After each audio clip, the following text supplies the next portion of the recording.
बनारस वाराणसी के मुख्यालय इलाहाबाद से अभी जो घटना परिसर में हूँ, यहाँ देख रहे हैं दरवाजा तोड़कर उनको बाहर घसीटा, लात घूसों से पूरी तरह पीटा, उनको नाली में गिराया। जो आपके पास फुटेज होगी, सीसीटीवी फुटेज चाहे जो वीडियो है, उसमें साफ साफ दिखाई दे रहा है कि उनके शरीर का क्या हालत कैसी है। हालत यादव, क्या मामला है यहाँ पे, क्या क्या आपको क्या दिक्कत हो गई? 16 तारीख को मेरे पति के साथ वकीलों ने मारपीट की थी, उसी सिलसिले में। तो क्या मतलब आपको ये सुरक्षा नहीं मिल पा रही है? नहीं, सुरक्षा क्या, हम लोग ये जो भी दोषी हैं उनकी गिरफ्तारी के लिए आए थे कि उनको डर क्यों बना हुआ है कि पुलिस प्रशासन रहते हुए भी आपको डॉक्टरों दूसरी जगह ले जाना पड़ रहा है? जी बिल्कुल, वहाँ पे हम लोग को लग रहा था कि सुरक्षित नहीं है। उनको अभी भी उनकी हालत गंभीर बनी हुई है, न्यूरो से संबंधित समस्या है, डॉक्टर का इलाज चल रहा है। अभी भी उनको 2 व्यक्ति उठा के उनकी दैनिक क्रिया के लिए ले जाते हैं। वो अभी अपना कोई काम इलाहाबाद से अभी जो घटना हुई है आपके बेटे के संग? हाँ भैया, तो हम प्रयाग में रहे। और उसमें प्रयाग में थी हाँ, आप? यहाँ नहीं रहे। तो यहाँ पे आई हैं, कमिश्नर साहब ने क्या आश्वासन दिया है बस आपको? यही आश्वासन दिए भैया कि कार्रवाई होए, उतलाना मत, उतलाने में कहूँ उल्टा काम न हो जाए। क्योंकि दरोगा थे, पुलिस विभाग में थे, इतनी पूरी प्रशासन उनके हाथ में है, उसके बाद भी ये घटना हो गई। आज 4 दिन हो गए, 3 दिन हो गए, अभी तक कार्रवाई कुछ भी नहीं हुई। कुछ भी नहीं। तो क्या चाहती हैं आप? हम कार्रवाई यही चाहते हैं कि हमारे ये बेटे सब सुरक्षित रहें, और जो मारे उनको सजी से कड़ी सजा मिले, वो पकड़ा जाए। पुलिस तो कह रही है कि नहीं, उनको FIR कर दिया गया है, खोजा जा रहा है। किया है तो कहाँ की ये हो, कोई पकड़ा मार तो है सब कोई। बनारस वाराणसी के मुख्यालय, पुलिस मुख्यालय पे हूँ। यहाँ पे पिछले दिनों कचहरी में के परिसर में दरोगा और पुलिस की आपसी झगड़े हुए थे, और उसी को लेकर यहाँ पे उनके परिजन जो है यहाँ पे आए हुए हैं, और उनकी हालत गंभीर बनी हुई है। लेकिन यहाँ पे कमिश्नर साहब ने उनको आश्वासन दिया है कि हम जल्द ही सारी व्यवस्था करेंगे आपकी। गाड़ी हमारे जो यहाँ के पुलिस प्रशासन की गाड़ी उनको सुरक्षा में लेके जा रही है।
कितने बड़े ईमानदार ये है। ये पुलिस प्रशासन पूरा ऊपर से लेके नीचे तक घुसखोर बैठी हुई है, आम जनता के पैसा का शोषण करती है। और माननीय मुख्यमंत्री महोदय सरकार निवेदन है कि इनकी तबादली की जाए।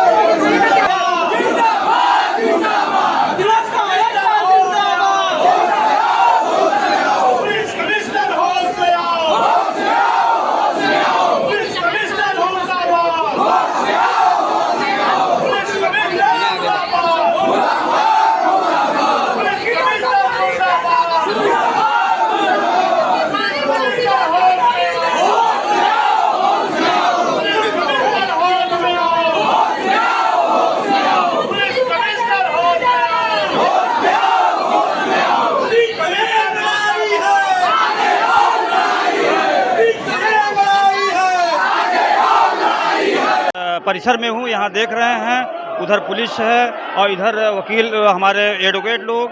परिसर में हूँ, यहाँ पे गहमा गहमी का माहौल एकदम बना हुआ है। मैं अपने कैमरामैन से दिखाऊंगा कि देखिए कितने ये यहाँ पे हैं और पूरी तरह एकजुट हो गए हैं। वकील पूरा कचहरी परिसर जो है इस समय गहमा गहमी में चल रहा है। आज मैं दिखाता हूँ आपको, इधर भी का एकजुट हो गए हैं पूरा प्रशासन। उधर प्रशासन तैयार है, इधर एडवोकेट साहब। आइए कुछ लोगों के बारे में मैं जानता हूँ क्या ये क्या कुछ क्या नाम है? मैं अधिवक्ता मनोज मिश्रा, पूर्व पदाधिकारी सेंट्रल बार एसोसिएशन। क्या हो रहा सर आज यहाँ पे? आज ऐसा सुनने में आया है कि कुछ अधिवक्तागण सीपी महोदय के यहाँ जनता की परेशानियों को लेकर के शिकायत करने गए थे, जहाँ पे उनके होमगार्ड के जवान और जो वहाँ पे जवान लोग थे ड्यूटीरत, उनके द्वारा धक्का दे करके अधिवक्ताओं को हटा दिया गया, वहाँ से बाहर कर दिया गया। जिस पर उन्होंने जानना चाहा तो इस पर अधिकारी से लेकर के उनके पुलिसकर्मी तक गाली गलौज पे उतर आए और दरोगा की पत्नी और उनका परिवार वहाँ पे शायद अनशन पे बैठा हुआ है, विरोध प्रकट कर रहा है उनका पूरा परिवार। मेरा बस ये कहना है कि जब अधिवक्ता शिव शरण रथ यात्रा पे मार खाए थे तो उनके परिवार वालों को कितना प्रोटेक्शन दिया था पुलिस वालों ने, पुलिस के अधिकारी ने, महोदय ने।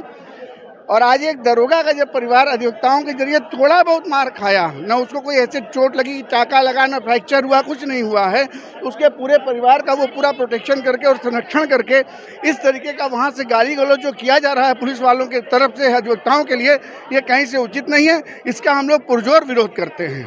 जो लोगों के ऊपर मुकदमा दायर किया गया है उस पर आप क्या कहेंगे? जो लोगों के ऊपर मुकदमा दायर किया गया है उसके लिए कमेटी सेंट्रल बार और बनारस बार की कमेटी बनी हुई है, 11 लोगों की, पूर्व अध्यक्ष और महामंत्रियों की।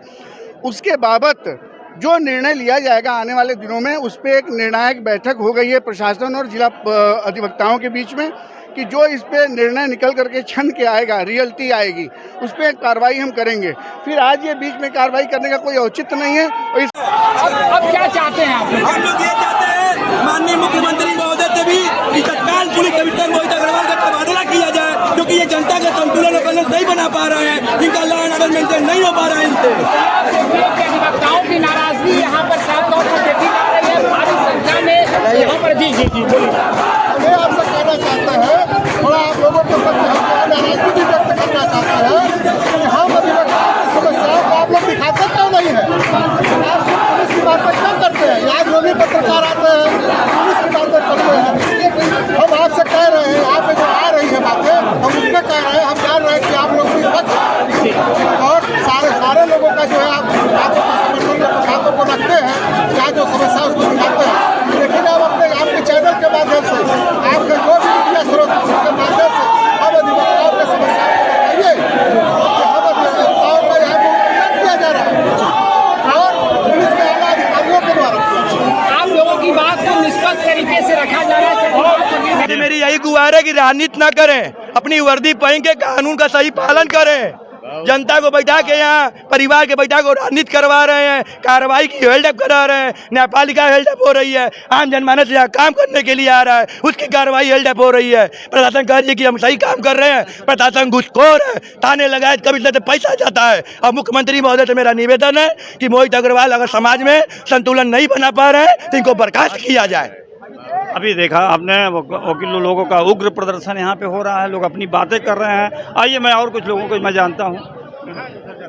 इनका ले लीजिए, इनका ले लीजिए। बताइए एडवोकेट क्या पंकज हुआ? कुमार। ऐसा है कि हमारे यहाँ एक महिला एडीसीपी हैं नीतू कात्यान, वो पुलिस के अलावा उनके पास सारा आपराधिक कृत्य है और अधिवक्ताओं का कोई मान सम्मान नहीं, गाली गुप्ता देना। और सीधे सीधे बताया जा रहा है कि अधिवक्ता महोदय जो कि काफ़ी सम्मानित हैं, वरिष्ठ है, धर्मेंद्र श्रीवास्तव जी, वो गए थे कोई शिकायती प्रार्थना पत्र लेके और उनको बताया जा रहा है कि गाली गुप्ता देके भगा दी। अब आप इतने से अंदाज़ा लगा लीजिए कि पुलिस का और उसके अधिकारियों का मनोबल कितना बड़ा हुआ है और वकीलों को न्याय कैसे मिलेगा और किस आधार पर न्याय मिलेगा, आप इससे अंदाजा लगा लीजिए। हाँ, और वो अधिवक्ता है, जनता का पैरोकार है, प्रतिनिधि है। अगर वो एप्लीकेशन लेके नहीं जाएगा तो कौन जाएगा? अगर एक पब्लिक अपनी बात नहीं रख पा रही है, अगर एक अधिवक्ता भी नहीं जाएगा तो कौन जाएगा? ये सवाल का जवाब कौन देगा हमें? सबसे बड़ी समस्या ये है कि पुलिस इस समय तानाशाह बन के अपने को स्वयं मुख्यमंत्री प्रधानमंत्री समझ बैठे हैं ये लोग, और इनको ये आभास है कि हमारे खिलाफ कोई कार्रवाई नहीं होगी और हम संख्या बल बुला लेंगे। तो हम उनको ये बताना चाहते हैं कि उनके ज़्यादा फोर्स हमारे पास है, सिर्फ हम लोग कलम के सिपाही हैं, अभी अपने काम पे ध्यान दे रहे हैं। अगर हम भी अहिंसक हो जाएंगे तो अभी इसी समय इस कचहरी में कम से कम 2000 अधिवक्ता हैं, 3 की गिरफ्तारी नहीं हुई। उसमें FIR से 307 हटा दिया गया है, किसी की गिरफ्तारी नहीं हुई, हटा भी दिया गया। और आप कह रहे हैं कि दरोगा को मारा पीटा गया, कोई मारा पीटा नहीं गया है। पूरे फुटेज में बता दें कि दरोगा को कहाँ मारा जा रहा है, उसको बचाया जा रहा है। और दारू पी करके आया था, नाली में गिर गया, अधिवक्ताओं ने उसको उठाया है, शराब के नशे में था, वह गिर गया, उसको सब उठाए हैं। बल्कि वीडियो फुटेज जब आप देखेंगे इसमें स्पष्ट दिख रहा है कि अधिवक्ता बचा रहे हैं, और बचाने के चक्कर में अधिवक्ता चोटिल भी हुए हैं। प्रशासन का कहना है कि वकील लोगों ने मिल के मारा है। अगर उसका कहना है तो 323 की मामला बनता था, वो दर्ज करते। 14 धारा लगाने की क्या जरूरत थी? इससे क्या मंशा है उनकी मंशा क्या है? दिख रहा है ना कि अगर आपको मान लीजिए मारा पीटा गया तो 323 से ज्यादा के मामला नहीं था वो। और ये भी देखिए और आप कह रहे हैं कि धाराधार हथियार से मारा गया। और ये भी देखिए कि ट्रामा सेंटर में डॉक्टर जादू करते हैं, एक दिन में तुरंत डिस्चार्ज हो जाते हैं। गुटखा खाते हुए जा रहे हैं, कौन सी ऐसी दवा थी कि जो इमरजेंसी में होकर के एकदम आराम से जा रहे हैं। पूरे विश्व के लोगों को अब बनारस के ट्रामा सेंटर में इलाज करने आना चाहिए, क्योंकि यहाँ के डॉक्टर सुपरमैन है, एक दिन में डिस्चार्ज कर देते हैं। अभी आपने देखा यहाँ पे वकीलों का गुस्सा कितना तेज है, झूठे आरोप लगा के इन लोगों के ऊपर जो है ये सब चीज़ें किया जा रहा। पूरा कचहरी परिसर को छावनी में तब्दील कर दिया गया है। आइए एक हमारे अधिवक्ता मैडम हैं, उनसे भी बात करते हैं। ऐसा है कि ये जनता को तो सूझते थे, लूटते थे। अब वकील न्याय की दृष्टि से अगर जाता है CP के यहाँ कहीं, तो इनको लगता दुश्मन यही है, क्योंकि लेन देन नहीं कर पाएंगे। और वकील तो न्याय के लिए लड़ता है, चाहे कचहरी हो, थाना हो, कहीं भी हो, कि अमीर को मिल रहा है पैसा लेके आप न्याय दे रहे हैं, तो गरीब को क्यों नहीं? निःशुल्क भी होना चाहिए। निःशुल्क पुलिस प्रशासन पूरी छावनी में तब्दील कर दिया गया है, और वो एक अपनी ताकत दिखा रहे हैं। वो लग रहा कि वकील बहुत बड़ा आतंकवादी है, इतना फोर्स लेके ये लोग आए हैं और आरोप लगाए कि हथियार से मारा है। वकील हथियार लेके कहाँ आएगा कचहरी में? फिर इनकी ड्यूटी क्या है? गेट पर पुलिस वाले बैठे हैं, कोई भी लेके नहीं जा सकता है। तो हमारा कहना है कि पुलिस की गुंडागर्दी नहीं चलेगी और आम जनता को न्याय मिलेगा, और हम लोग न्याय दिलाने वाले हैं, न्याय नहीं बर्दाश्त करते। इसलिए पूरे अधिवक्ताओं में रोष है। अगर उसको चोट लगी थी तो वो आराम से अस्पताल में मोबाइल चला रहा है, पान गुटखा खा के पत्नी के साथ रहा। पुलिस भी अंग्रेजों की तरह गुलाम बनाना चाहती है अपने वर्दी के दम पे। ये बताइए, धरना की क्या जरूरत है?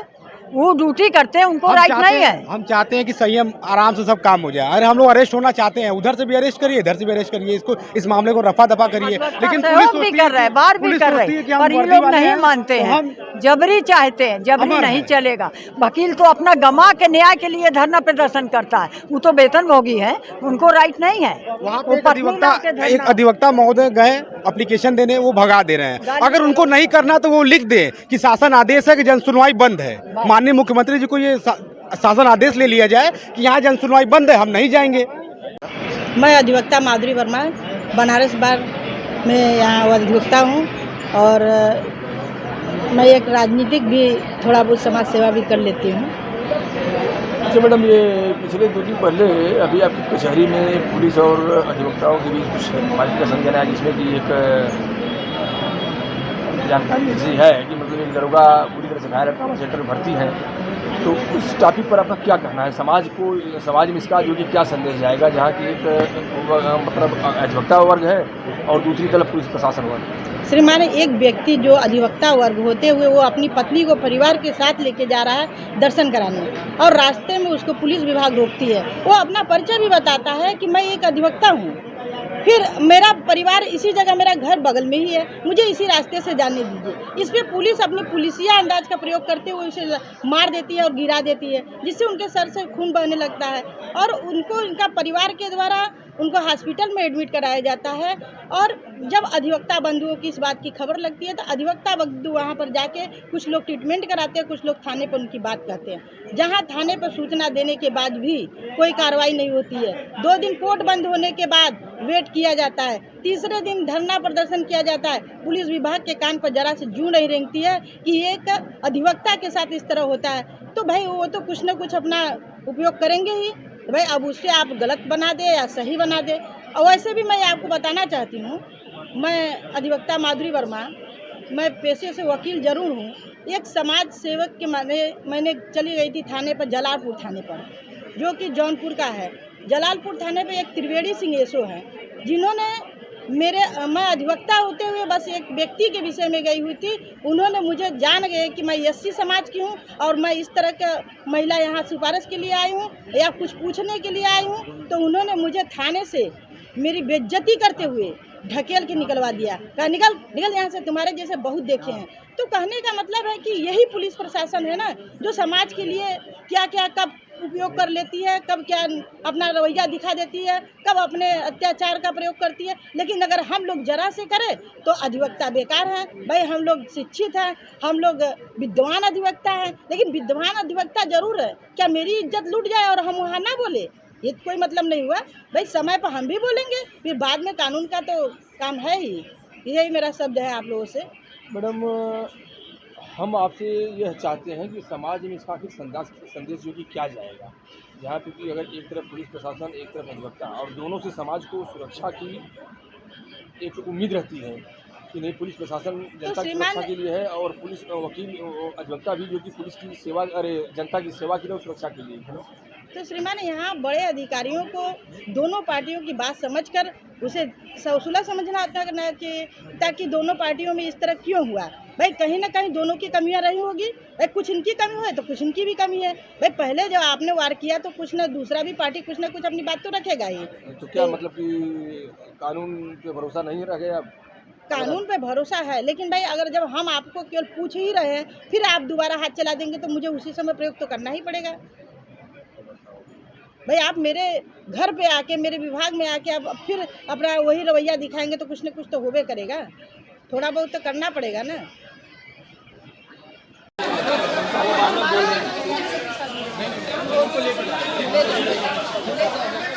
अरे चलिए वकील साहब, कोई दिक्कत नहीं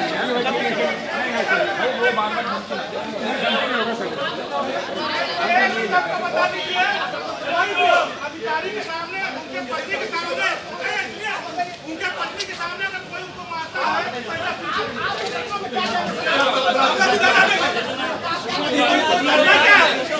मेरा सवाल ये है,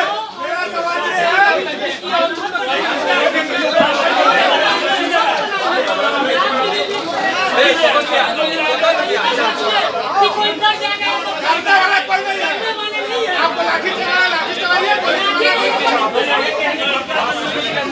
अरे ये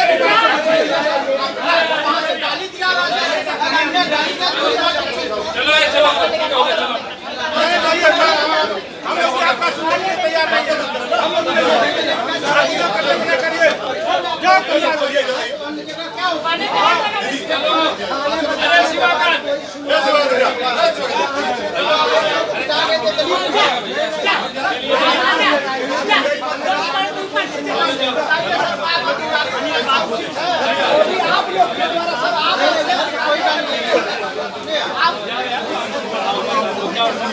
चलिए आप लोग जाओ, अधिकारी के रास्ते में पाबंदी डाली दे रहे हैं। आप लोग जाओ ना, फिर बाद में अकेले हम खोल लेंगे। चलिए।